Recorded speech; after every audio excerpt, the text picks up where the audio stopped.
मुंबईतील आझाद मैदानावर संघर्ष योद्धा मनोज जरांगे पाटील यांच्या उपोषणाचा चौथा दिवस असून आंदोलकांना जीवनावश्यक सुविधांची मोठी कमतरता भासते आहे।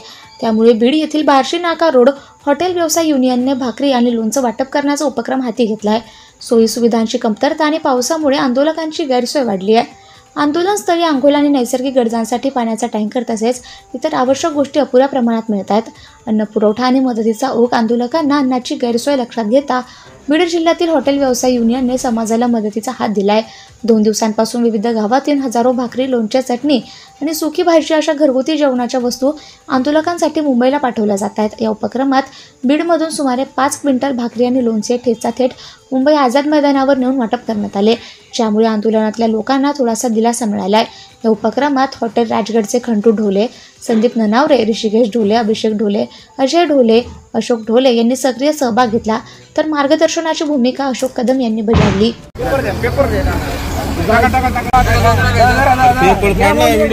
तुम्ही तिथे थांबा की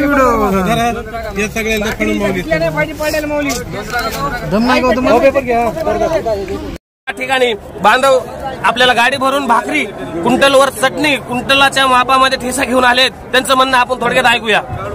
2 दिवस आम्हाला यांनी 2 दिवस हॉटेल पण ठेवले, हॉटेलचे पण ठेवले, जेवण नाही दिले, गाड्या येऊन दिल्या नाही, त्याच्यामुळे आम्ही भाकरीचा बंदोबस्त केलेला आहे। हे मुख्यमंत्र्यांना सुद्धा आम्ही 4 भाकरी, त्यांना सगळ्याला बोलून घ्या, मंत्रिमंडळ उद्या चला, त्यांची मिटिंगच आहे मंगळवारी, त्यांना जेवण चालू आहे। असं तर त्यांनी बंद केलं होतं, बाथरूमची व्यवस्था नाही, काय पहा मित्रांनो, पहिले 2 दिवस सरकारकडून या ठिकाणी आंदोलकांची मोठ्या प्रमाणावर अडवणूक झाली। आंदोलकांनी गावाकडून रसद एवढ्या मोठ्या प्रमाणावर आणली की आता मुख्यमंत्र्यांसहित पूर्ण मंत्रिमंडळाला यांनी खाऊ घालण्याची या ठिकाणी तयारी दाखवत आहेत। धन्यवाद। Subscribe now and press the bell icon.